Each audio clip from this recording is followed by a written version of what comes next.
기도하겠습니다. 감사하시고 고마우신 아버지 하나님, 은혜와 사랑하심을 진심으로 감사드립니다. 오늘도 부족한 종 단을 세워서 아버지 귀한 말씀 전하게 하시니 그 크신 은혜 사랑 진심으로 감사드립니다. 모든 것 아버지께 영광 돌리오니 우리 아버지 하나님 홀로 영광 받으시고 전하는 자나 받는 자 한마음 한뜻으로 이 시간 허락하여 주시옵소서. 혹여 잘못될 그 말씀이 선포되더라도 듣는 자의 마음에서 제하여 버리고 오로지 하나님의 귀한 생명의 말씀만 각인시켜 주시옵소서. 예수님의 이름으로 기도하옵나이다. 아멘. 자, 반갑습니다. 자, 오늘 본문 말씀은 로마서 4장 19절에서 22절 말씀 드렸습니다. 신약성경 로마서 4장 19절에서 22절 말씀 드렸습니다.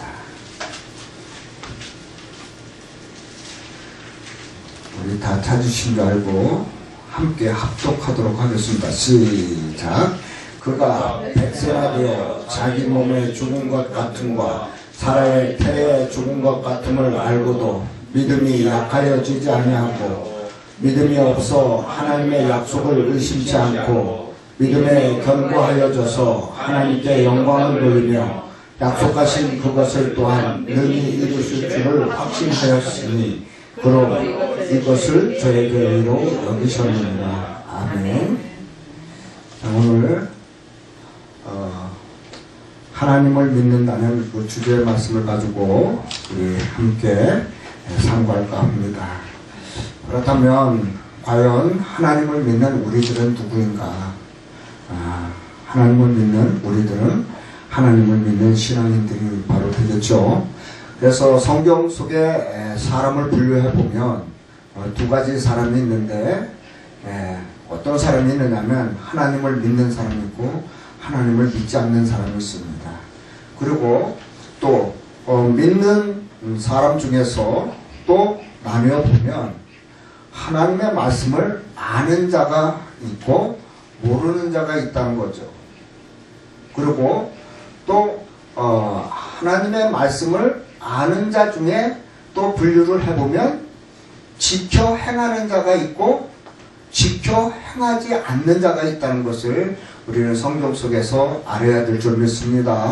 그래서 우리는 얼마만큼 하나님의 말씀을 가지고 하나님을 믿어야 되는지 우리가 성경을 깊이 들어가지 않으려 하면 그냥 수박 겉핥기식의 그런 신앙을 할 수밖에 없습니다. 그러면 하나님을 믿는다는 의미는 무엇일까?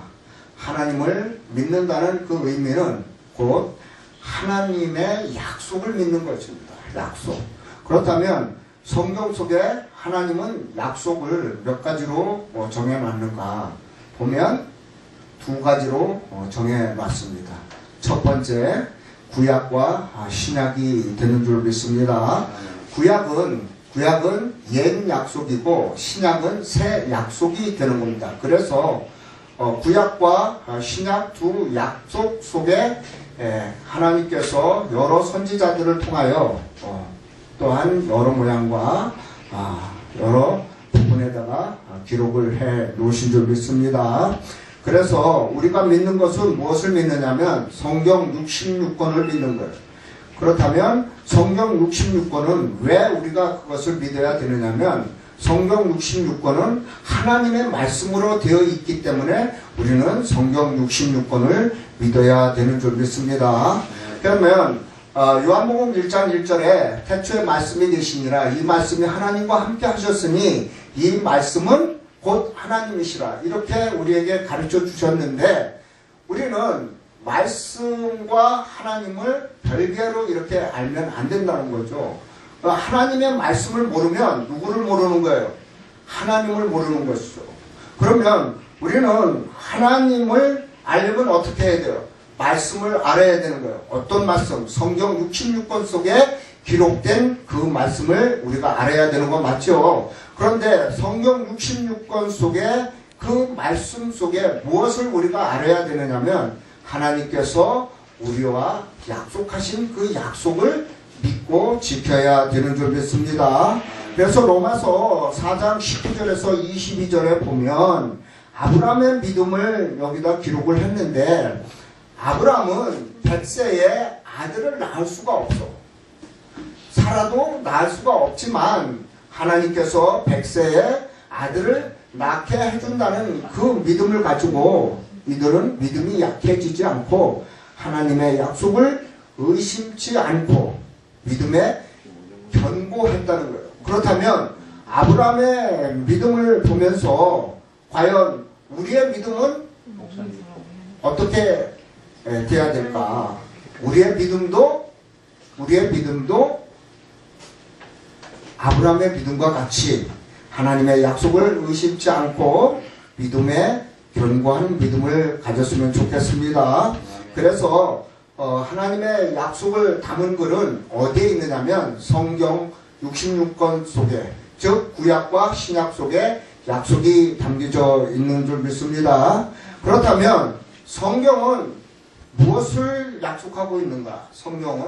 그러면 성경 속에 약속이 무엇인지, 무엇이 담겨져 있는가? 우리가 요한복음 5장 39절에 가보면 너희가 영생을 얻을 줄 알고 이 성경을 날마다 상고하지만 이 성경은 곧 누구에 대한 것이다?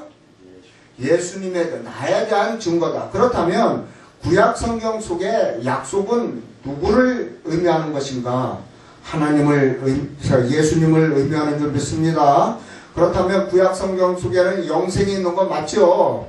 그래서 그 구약 성경을 날마다 상고했는데 그 구약 성경은 누구를 증거했느냐면 예수님 한 분을 증거한 줄 믿습니다. 그래서 요한복음 6장 68절에 보면 베드로, 사도 베드로가 뭐라고 고백을 했느냐면 영생이 여기 계시오매, 영생의 말씀이 여기 계시오매 우리가 누구로 가오리까? 그렇게 고백을 했다면 영생의 말씀은 누구한테 있다? 예수님한테 있는 줄 믿습니다. 그래서 우리는 그 약속을 믿어야 되는데 구약과 신약은 과연 무엇을 우리에게 약속을 하고 있는가? 그리고 구약은 무엇을 약속을 했느냐면 예수님이 이 땅에 오실 것과 또 초림 예수님에 대한 약속을 구약 성경에 기록을 했고, 신약 성경은 예수님이 오신 것 그리고 다시 오실 것에 대한 약속이 신약 성경에 있는 줄 믿습니다. 그래서 우리는 성경 속에 우리에게 오실 것과 오신 것에 관한 그것이 다 일치가 되지 않으면, 그것을 다 알지 못하면 성경을 우리는 깨달을 수가 없다는 것을 익히 아시고, 그러면 오실 것에 관한 것이 무엇이며 또 오신 것이 무엇인가, 이것을 우리가 알아볼 것 같으면 마태복음 1장 18절에서 21절에 보면 처녀 마리아가 아들을 낳는 과정을 거기를 자세히 기록을 했죠. 그러나 이것은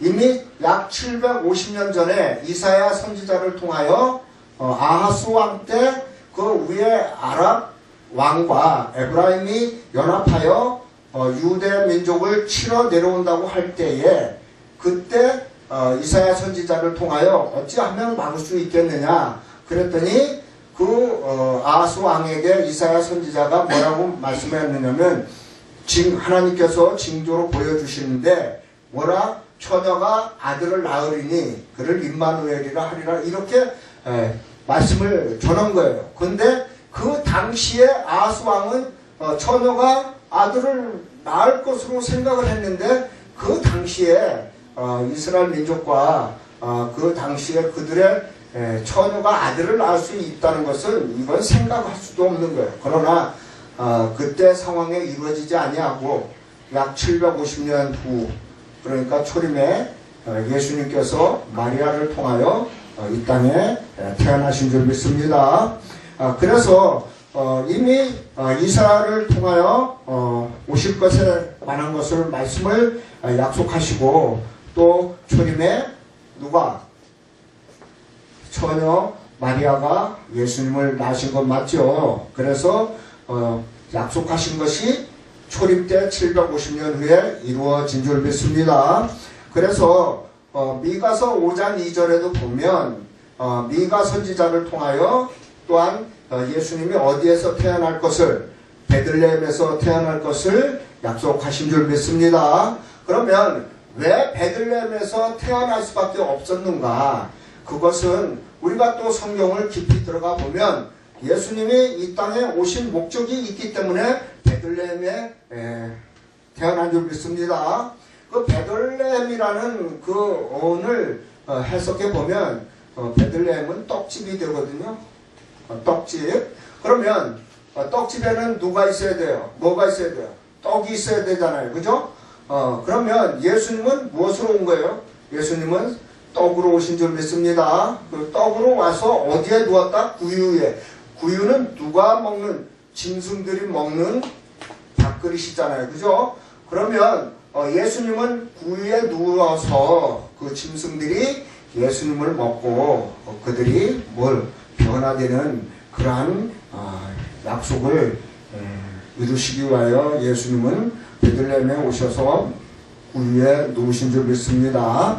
그래서 성경은 말씀으로 약속한 글이기 때문에 우리는 그 약속을 믿어야 되는 줄 믿습니다. 그래서 구약은 출애굽기 19장에 하나님께서 모세를 통하여 유대 민족들을 에게 약속을 했고, 또 신약은 예수님이 마가다락방에서 12 제자들을 통하여 이스라엘 백성들에게 언약을 한 줄 믿습니다. 그렇다면 우리는 약속한 것과 약속이 이루어진 것을 믿어야만이 진짜 약속을 믿는 겁니다.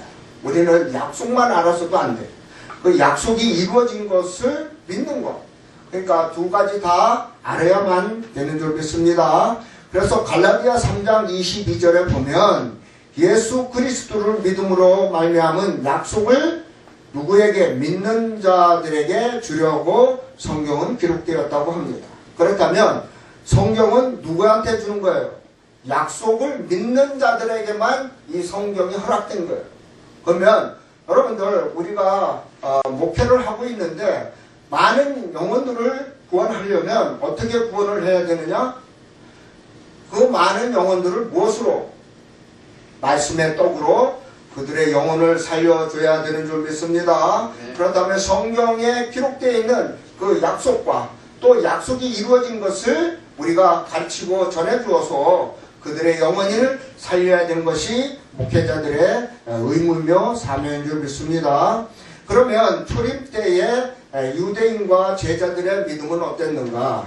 그 유대인들의 믿음을 볼 것 같으면 그들의 신앙은 하나님을 믿고 또 구약을 상고하고 또 메시아를 소망했던 것이 그들이에요. 그러나 결과는 뭐예요?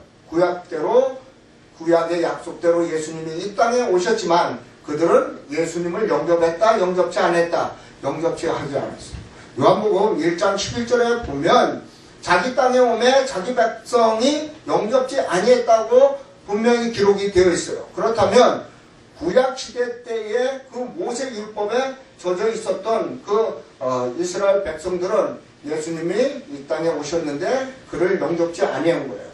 그렇다면 왜 그들이 예수님을 영접지 못했는가?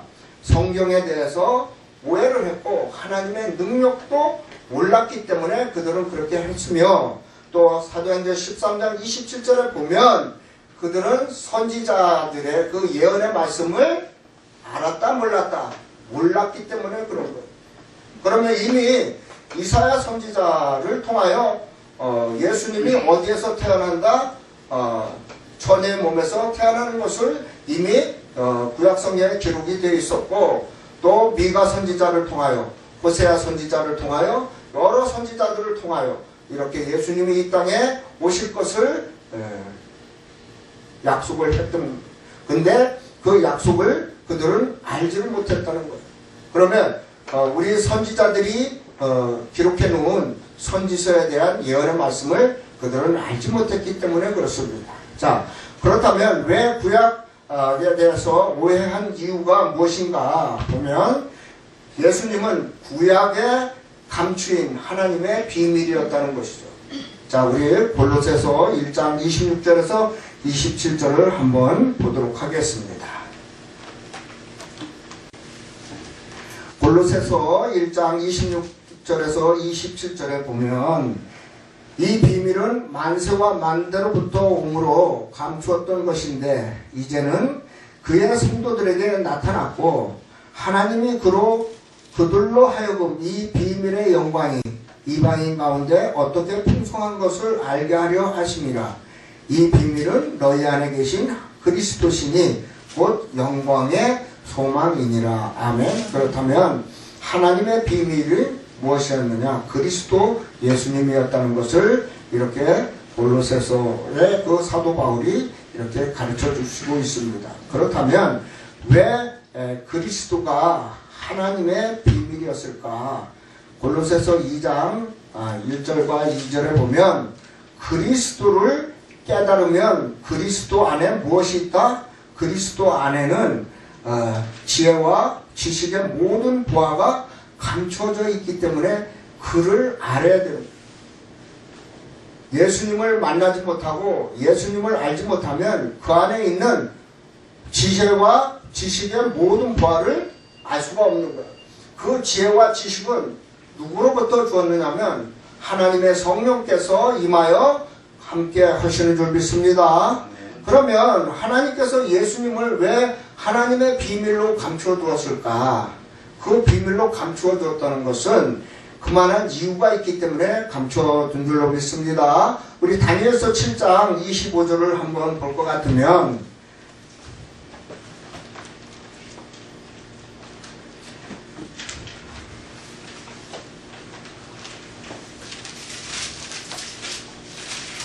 그가 장차 말로 지극히 높은 자를 대적하며 또 지극히 높은 자의 성도를 괴롭게 할 것이며 그가 또 때와 법을 번개코자 할 것이며 성도는 그의 손에 붙임바 되어 한 때와 두 때와 반 때를 지내리라.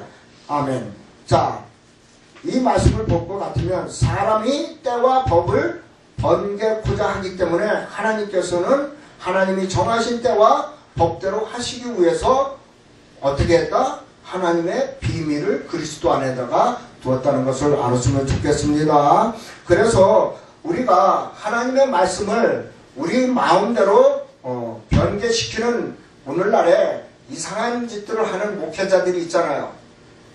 교단들이 있고 그러한 것을 우리가 잘 아셔야 됩니다. 그래서 하나님은 모든 것을 비밀로 하시는 줄 믿습니다. 그래서 우리는 그 비밀을 알아야만이 하나님께서 우리에게 원하시는 하시고자 하는 그 의도와 뜻을 알 수 있는 줄 믿습니다. 그렇다면 제자들의 믿음은 어땠느냐면 요한복음 17장 8절에 보면 아버지께서 주신 말씀을 누구한테 주었다? 제자들한테 주어서 제자들이 예수님이 하나님으로부터 보내심을 받은 자요 또 하나님과 함께 하신 것을 그들이 믿고 따랐다는 거죠. 그렇다면 예수님의 말씀을 믿고 따른 거예요. 근데 예수님의 말씀은 누구로부터 받았느냐면 하나님으로부터 받았기 때문에 그렇습니다. 그래서 히브리서에 가보면 하나님께서 말씀을 주신 것은 아들에게만 주었지 다른 사람에게 준 적이 없어요. 근데 우리는 그것을 잘 모르고 있는 거예요. 오늘날 우리는 하나님께서 아들을 통하여 주신 그 생명의 말씀을 듣고 우리가 말씀을 지켜 행했으면 좋겠습니다. 그래서 로마서 10장 17절에 보면 우리의 믿음은 들음은 누구의 말씀으로? 그리스도의 말씀으로 듣고 믿음이 생기는 것이지 그저 믿는다고 해서 믿음이 생기는 것이 아니란 말이죠. 믿음은 들어야 돼. 뭘로? 그리스도의 말씀으로. 그리스도의 말씀은 어떤 말씀이에요? 구약과 신약의 총 66권의 말씀을 듣고 그것을 믿고 깨달은 다음에 우리가 온전한 하나님의 자녀의 모습이 되는 줄 믿습니다. 그래서 스스로 깨달아 믿는 것이 아니고 예수님을 만나서 그 말씀을 듣고 깨달아서 믿는 것이 온전한 믿음이 되는 줄 믿습니다. 그래서 우리가 그냥 믿는다고 해서 믿어요. 이걸로 되는 것이 아니라 성경 속에 하나님께서 우리에게 주신 그 약속과 그 약속이 이루어진 그 참뜻을 알고 깨달아서 우리가 그 말씀을 많은 영혼들에게, 성도들에게 전하여 그들의 영혼을 살리는 것이 목회자의 사명인 줄 믿습니다. 자, 믿음은 듣고 깨달음을 통해 얻어지는 선물이기 때문에 두 가지 믿음의 구분이 있는데, 첫 번째 믿음으로, 두 번째 믿음에 이르게 하는 건데, 예수님께서는 꼭 뭐라고 물으시냐면 네가 믿느냐?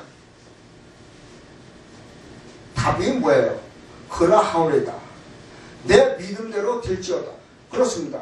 그러면 내가 너를 고쳐줄 것을 네가 믿느냐? 믿습니다. 그러면 네 믿음대로 될지어다. 자, 우리가 하나님을 믿습니까? 그러면 무엇을 믿습니까? 하나님의 그 말씀을 믿어야 되는데 그 말씀을 믿은 만큼 되어지는 거예요. 내가 90% 믿었으면 90%밖에 안 돼. 그러나 하나님은 99.9도 용서치 않아. 하나님은 100% 믿기를 원하시는 줄 믿습니다. 우리는 순금이 99.9%라고 하지만 그거는 순금이 아니에요.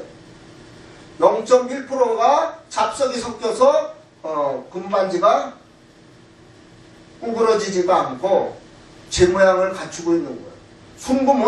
순금 100%는 제 모양을 갖출 수가 없어. 왜? 사람이 누르면 눌러서 그 형태가 찌그러질 수 있기 때문에. 여러분, 우리는 하나님에 대한 믿음이 100%가 있다면 하나님께서 우리를 만들고자 하시는 그 모양대로 만들어지는데 내 안에 내 자아가 0.1%라도 있으면 이것은 절대로 하나님의 모양과 형상을 닮은 그러한 자로 우리가 존재할 수가 없다는 것을 우리 알았으면 좋겠습니다. 그래서 로마서 1장 17절에 보면 복음에는 하나님의 의가 나타난다고 이렇게 말씀을 주시고 있습니다. 그래서 우리는 갈라디아서 1장에서 나오는 말씀처럼 하나님께서 우리에게 또한 예수님을 통하여 계시 말씀을 주신 것을 우리는 믿어야 될 줄로 믿습니다. 그래서 우리는 열어서 보여주는 그러한 하나님의 말씀을 듣고 깨달아서 그 말씀의 뜻이 무엇인지를 아는 자만이 천국에 들어갈 수 있는 것 맞죠? 주여 주여 한 자마다 다 천국에 들어갈 것이 아니라 아버지의 뜻대로 하는 자만이 천국에 들어갈 수 있다고 우리에게 분명 가르쳐 주셨다면 주여 주여 하는 자는 믿지 않는 자들이 하는 것이 아니라 다 믿는 신앙인들이 주여 주여 하기 때문에 우리는 신앙인들이 다 주여 주여 한다고 해서 천국에 들어가는 것이 아니라 답이 무엇이다? 하나님의 뜻대로. 뜻이 무엇이냐? 이 약속을 믿는 그 믿음대로 천국에 들어갈 줄 믿습니다. 여기에 모인 우리 모든 목회자 사명자분들은 이런 말씀을 가지고 많은 성도들의 영혼을 살리시고 그 영혼들과 함께 천국에서 행복한 멋있는 삶을 이루어 나가시기를 주님의 이름으로 축원드리겠습니다.